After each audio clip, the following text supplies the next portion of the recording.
Hello मित्रांनो, मी आज एक तुम्हाला ट्रिक सांगतो, जे की आपण निमोनिक ज्यावेळेस नाही तयार करू शकत, तर त्यावेळेस आपण डायग्राम काढून पण ती गोष्ट लक्षात ठेवू शकतो. तर आता आपण ट्यूमर ऑफ हार्ट ह्याविषयी तुम्हाला सांगतो कसं लक्षात ठेवायचं. तर most common tumour of heart कोणता आहे? सेकंडरी किंवा metastasis. Most common primary tumour of heart overall in adult कोणतं आहे? मिक्झोमा आहे. आणि most common tumour of heart चिल्ड्रनमध्ये कोणतं आहे? रॅब्डोमायोमा आहे. तर रॅब्डोमायोमा आणि मिक्झोमा आपण हे दोन्ही पाहणार आहोत. तर रॅब्डोमायोमा कधी दिसतं? फर्स्ट इयर ऑफ लाईफमध्ये दिसतं generally, mostly seen in first year of life. आणि त्यामध्ये सेल कसे राहतात? स्पायडर सेल्स राहतात, स्पायडर सेल.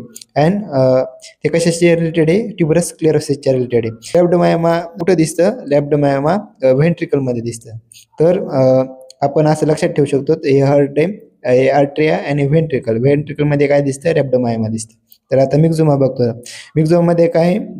मिक्झोमा कुठं दिसतं? लेफ्ट ॲट्रियममध्ये दिसतं. आणि जर मिक्झोमा जास्त साईज मोठी झाली तर कोणतं मेकॅनिझम काय करू शकते?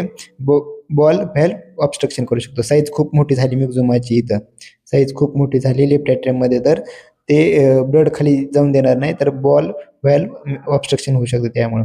आणि बायोप्सी केलं तर कोणते सेल दिसतात? स्टिलेट सेल दिसतात और लिपिडिक सेल दिसतात. लिपिडिक सेल ते हे बघा, स्टिलेट सेल किंवा लिपिडिक सेल. अँड जे बॅकग्राऊंड राहतं ते कसं राहतं? म्युकोपॉलिसॅकराइड. तर आपण एक डायग्राम काढली हार्टची.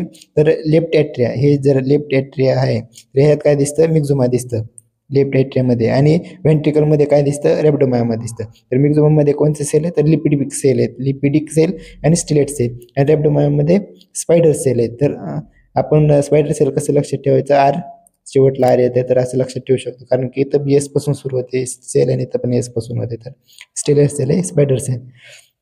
तर आपण डायग्रामनुसार पण लक्षात ठेवू शकतो, कारण की हे 2-3 वेळा जर मी रिवाईज केलं तर हे डायग्राम पेपरला लक्षात येऊ शकते, माइंडमध्ये येऊ शकते डायग्राम. कारण की प्रत्येक गोष्ट निमोनिक तयार करून लक्षात नाही ठेवू शकत. काही काहीचं निमोनिकच तयार करता येत नाही. तर ह्या गोष्टी यावेळेस आपण डायग्राममध्ये ॲड करून त्या गोष्टी लक्षात ठेवू शकतो.